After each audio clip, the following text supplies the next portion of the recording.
My parents used the money I sent for help on a fancy vacation for my golden sister. I didn't say a word. I canceled every payment, and now they're begging for help. Hey everyone! Before we jump into today's video, I need your help. We've noticed the channel is losing some traction, and subscribing is one of the best ways you can support us. It's quick, free, and it helps us keep bringing you awesome content. Your support means the world. Let's keep this channel growing together. Thanks so much. Now let's start the video. Hey Reddit! I've been financially helping my family for years. Then one Instagram post blew it all up, and I made sure they paid. Buckle up and let me tell you the whole story. So I, 35 male, have been running my own farm for about a decade. It's not some giant industrial operation, but it's solid. Around 40 acres of mostly corn and soybeans, plus a small apple orchard, my wife Nora, 32 female.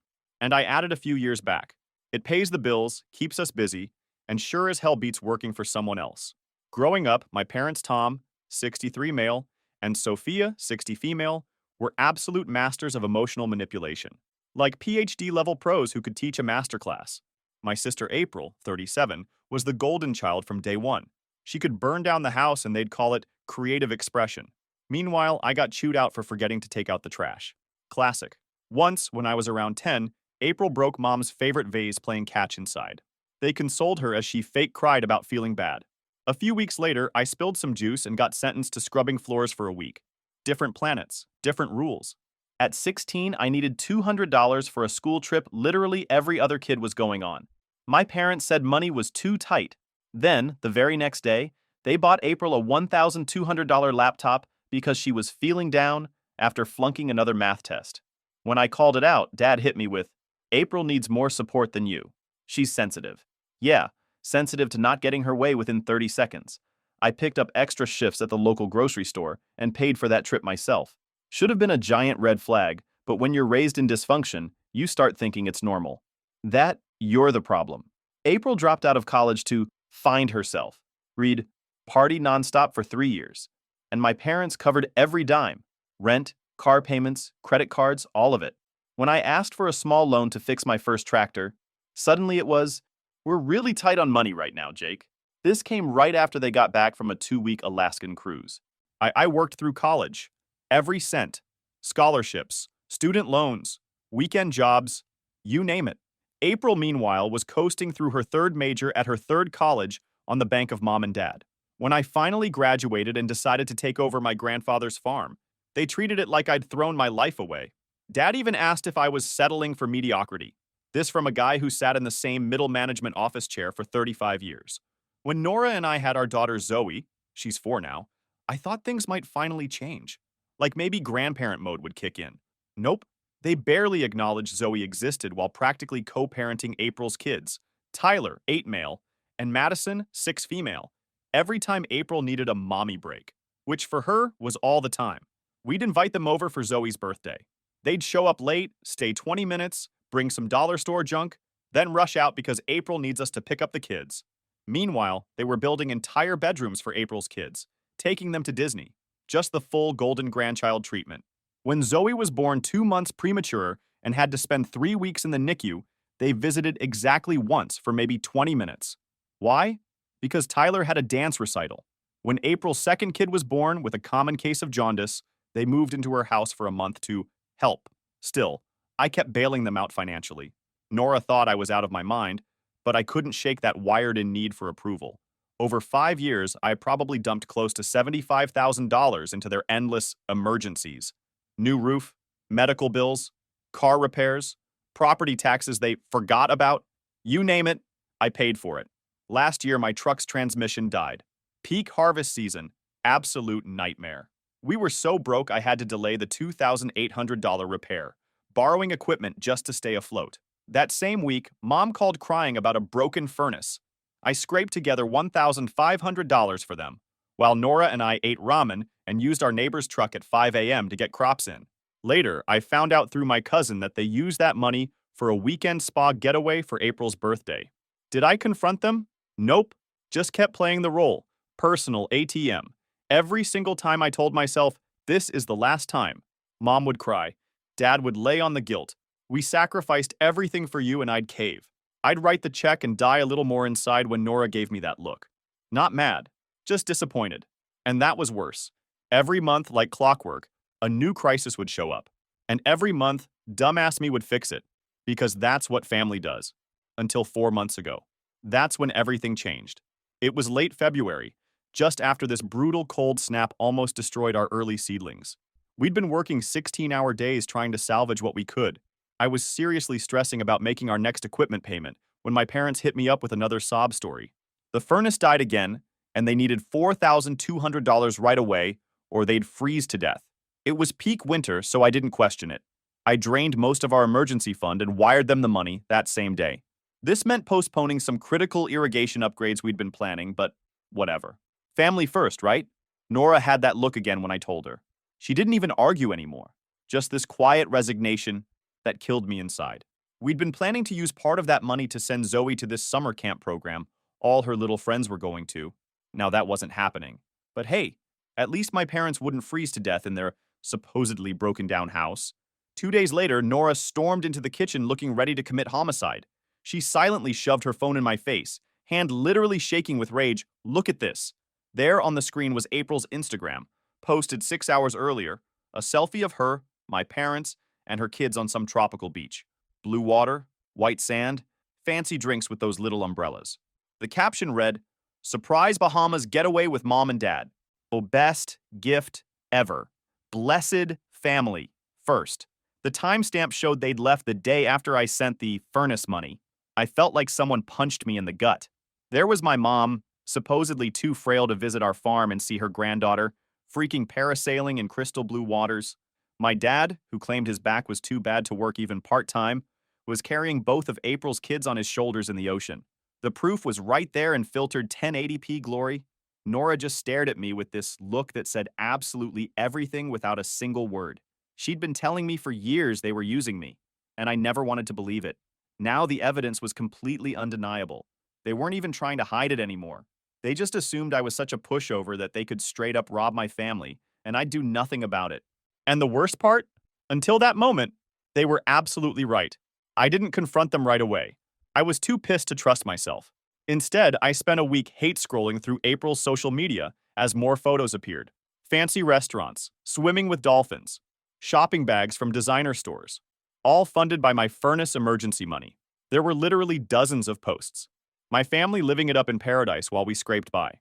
The most infuriating part was how they were all tagging each other, commenting on each other's posts, completely forgetting I could see everything. Or maybe they just didn't care. Maybe they thought I was too much of a doormat to ever stand up for their BS.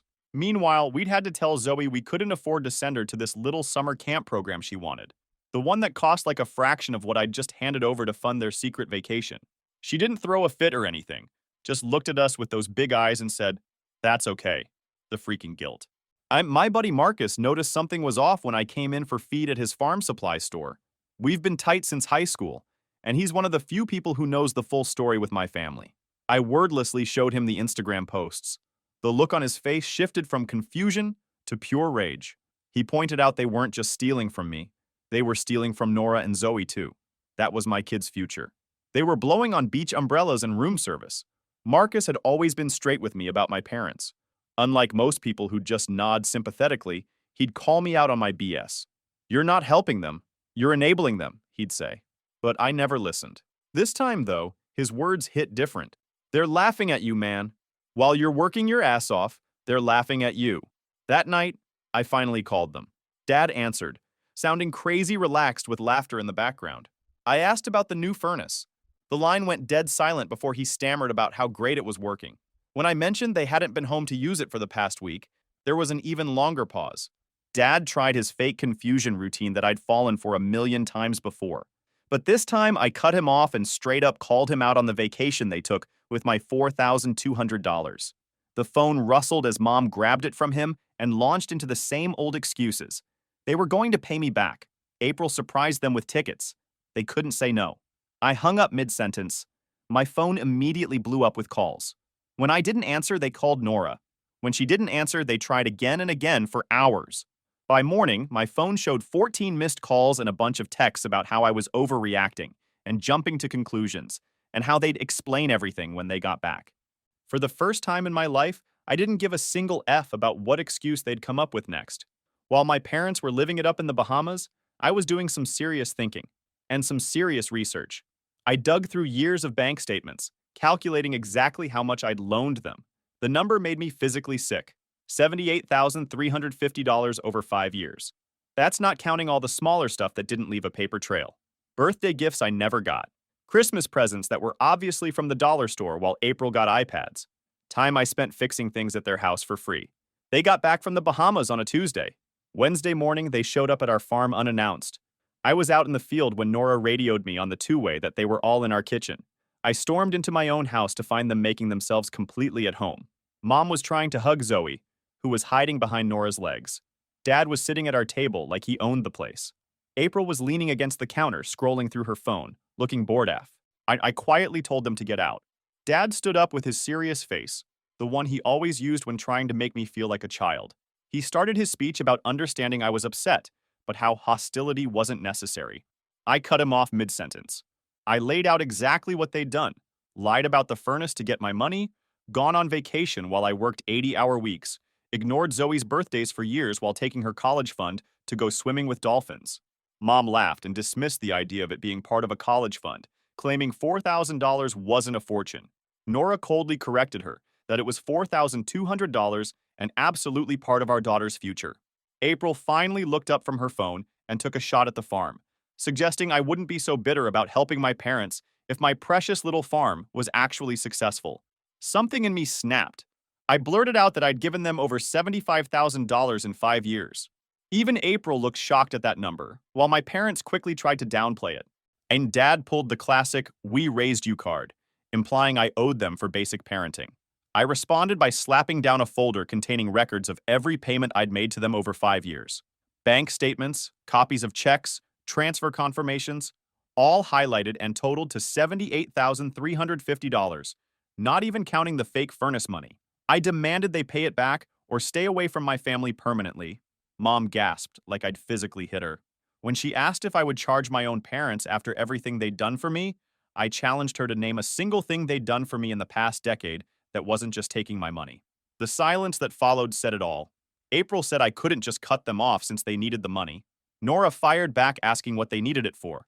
More vacations and new cars while we patched equipment with duct tape and delayed house repairs.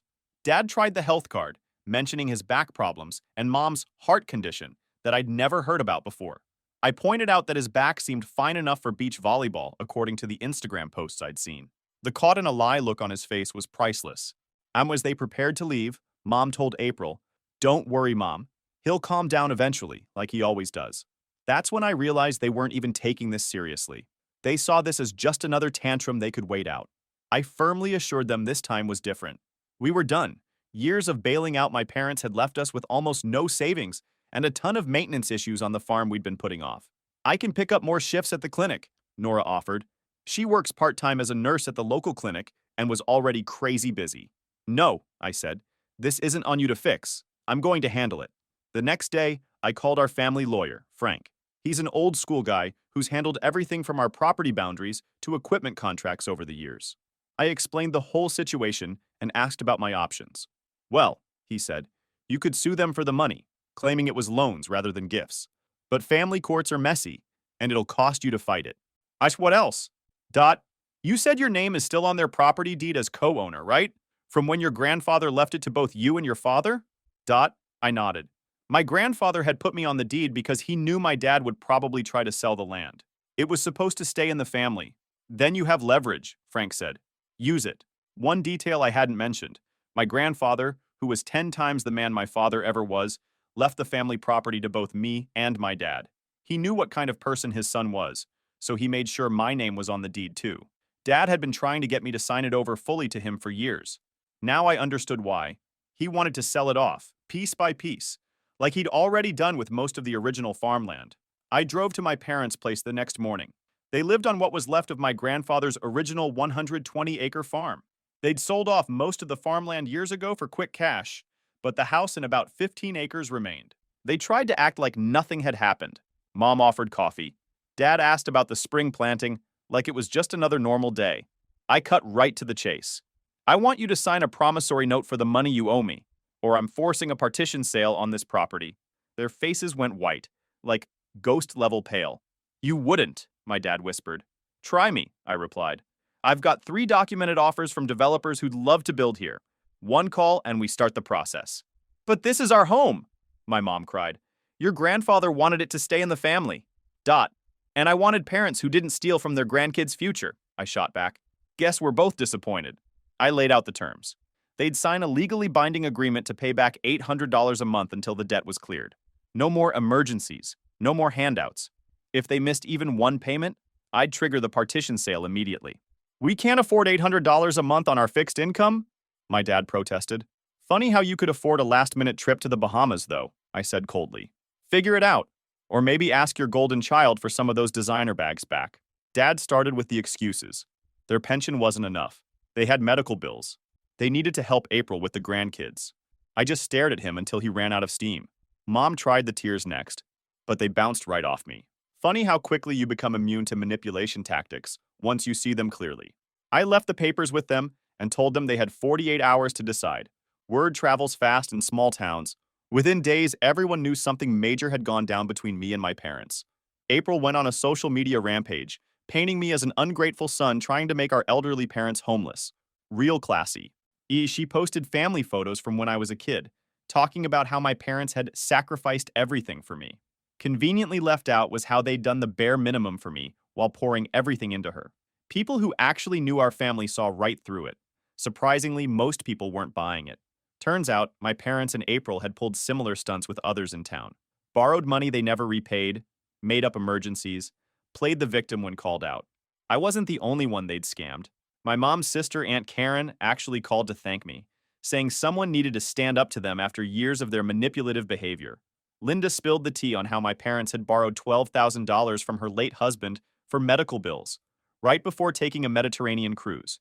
When he asked for repayment, they acted offended that he would dare ask for it back when family helps family. Sound familiar?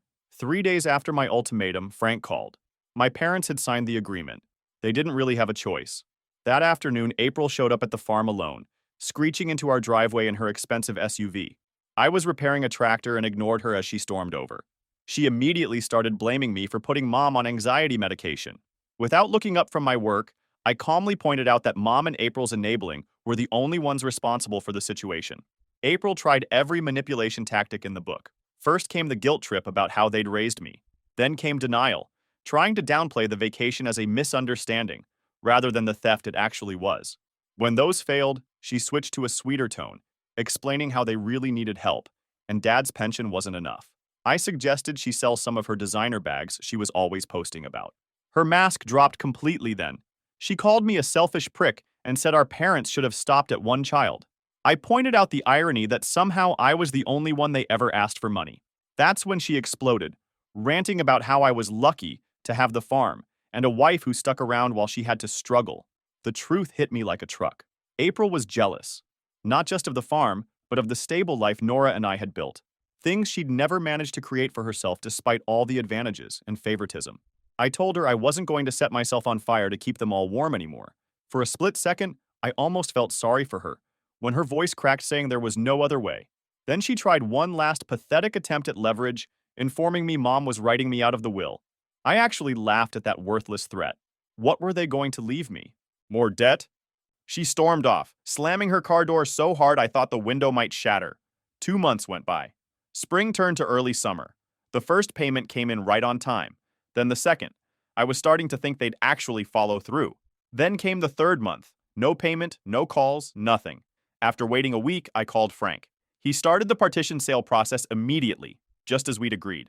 3 days later, my parents and April showed up at the farm, all 3 in full panic mode. April screamed that I couldn't do this as soon as I opened the door. I calmly informed her it was already done. The paperwork filed that morning. Dad tried pleading that they just needed more time, because things were tight. I cut him off by reminding him the agreement was crystal clear. One missed payment triggered this exact consequence. Mom pushed past him, begging about the house being all they had and demanding to know where they would go. I coldly reminded her that wasn't my problem. Maybe they could move in with their favorite child. The look of horror on April's face was priceless. Apparently, her generosity only extended to spending other people's money. And Dad desperately asked what they needed to do to stop this. I'd been planning for this moment for weeks, and knew exactly what I wanted. The full amount, all of it, right now. Mom cried out that was impossible since they didn't have that kind of money. I pointed out that April did. All those designer clothes, bags, the SUV, vacations, sell it all. April went pale, protesting that wasn't fair because it was her stuff. I reminded her it was bought with my money that was meant for my daughter's future. My parents exchanged desperate looks before Dad mentioned their savings and a life insurance policy they could cash out, maybe half the amount. I rejected this as insufficient. Mom desperately suggested signing over their portion of the property to me, the house and remaining acres, worth at least what they owed. This interested me since the property was worth considerably more than their debt. When I coldly asked where they would live, Dad looked physically ill at the thought of an apartment in town or a mobile home they could afford on their pension. I pretended to consider their offer before demanding something else. Public acknowledgement. They would post on social media exactly what happened. The furnace lie, stealing Zoe's college fund for vacation, everything. April protested this would humiliate them. Exactly, I responded. Just like you tried to humiliate me with your lies about the farm failing. My parents looked completely broken, exactly how I'd felt for years. They finally agreed to everything. The following day, they signed over their property share to me. The day after, Mom posted a painfully detailed confession on Facebook. She attempted to soften parts, but I made her edit it until it told the complete ugly truth. The town's reaction exceeded my expectations. People were disgusted. Church friends stopped calling. April's volunteer position at her kids' private school suddenly faced concerns from administration. My inbox was flooded with messages from people sharing similar stories about my family's manipulation tactics. I allowed them 2 weeks in the house while they found a new place. They ended up in a sad one-bedroom apartment on the edge of town, all they could afford. Watching them pack was indescribably satisfying. Dad made one final attempt on moving day, asking if we could work something out since the apartment was barely big enough and in a bad area. I reminded him he should have thought about that before stealing from his granddaughter. As they drove away in their packed car, I felt lighter than I had in years. Instead of selling the property, Nora and I renovated the old farmhouse into a vacation rental. Our area was becoming popular with tourists seeking authentic farm experiences. The irony was perfect. The house they desperately wanted to keep now generated steady income for us. 6 months passed. Life was good. The farm was thriving now that we could actually reinvest our profits instead of handing them over to my parents. We'd expanded the apple orchard and added a small pumpkin patch that became a hit with local families in the fall. We also installed a high-efficiency irrigation system that cut our water costs by nearly 30%. I bought that used John Deere tractor I'd been eyeing for 3 years but could never afford. Nora's clinic hours went from desperately needed income to works when she wants to. Zoe got enrolled in that summer camp program, plus swim lessons and ballet classes. Everything was looking up. Then one rainy Tuesday, April called. I almost didn't answer, but curiosity got the better of me. Her voice sounded uncharacteristically humble as she brought up Mom and Dad. According to her, they weren't doing well. Dad's health declining, Mom's depression worsening, and their apartment was making them sick with mold and noise. I cut her off with a cold, "Not my problem." She sighed and admitted she knew they'd been terrible parents, and she'd been a terrible sister, but insisted they were still family. When she asked if they could move back to the farmhouse temporarily, I actually laughed. I asked where she'd been during their suffering. Was her house too small for them? After a long pause, she admitted they'd stayed with her for a week, but it didn't work out. Translation: she couldn't stand having them underfoot either. I flatly refused, explaining the house was booked solid with paying guests bringing in more money per weekend than they ever paid me in monthly installments. When she demanded how I could be so cold to my parents, I simply replied I'd learned from their example over 35 years. She hung up. My phone immediately exploded with texts calling me heartless and cruel. I sent back a single reply, like mother, like son. Then I blocked her number. A week later, my dad showed up at the farm looking thinner and older. I was fixing a fence on the property line when I spotted his rusty sedan pulling up. I let him follow me to the barn where I was working, but didn't invite him into the house. After an awkward silence, he claimed Mom wasn't well. Something about her heart and stress, according to the doctor. When I asked if the stress was from not having access to my bank account anymore, he flinched visibly. He admitted they'd made terrible mistakes. When he asked for mercy rather than forgiveness, saying the apartment was killing them slowly, I asked if April was helping.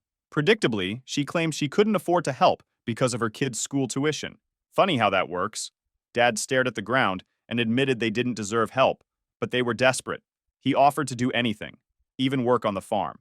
My once proud father was literally begging for scraps. I pointed out that if he'd ever been honest instead of manipulative, things might have been different.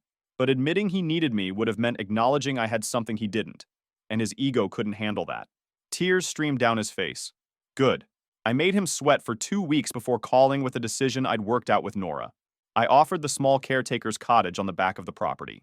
One level, quiet, and affordable rent. When he hopefully asked about the rent, expecting it to be free, I told him $600 monthly with utilities included. Non-negotiable. He swallowed hard and protested about their fixed income. I suggested he get creative and pointed out the orchard needed seasonal help at $15 an hour. After a long pause, he accepted my terms. I added one final condition. April was permanently banned from the property. He quietly noted she wouldn't like that. I didn't care. They moved in the following weekend. The cottage was basic but clean, far better than they deserved. Mom tried to hug me when they arrived, but I stepped back. I made it crystal clear this wasn't forgiveness, but strictly business. Pay rent on time, follow the rules, or get out. Dad nudged Mom when she tried to argue. Watching my dad, with his bad back that had somehow miraculously healed, carry boxes from their car to the cottage was oddly satisfying. This man who'd claimed disability for years when I needed help on the farm was suddenly capable of manual labor when he had no other choice.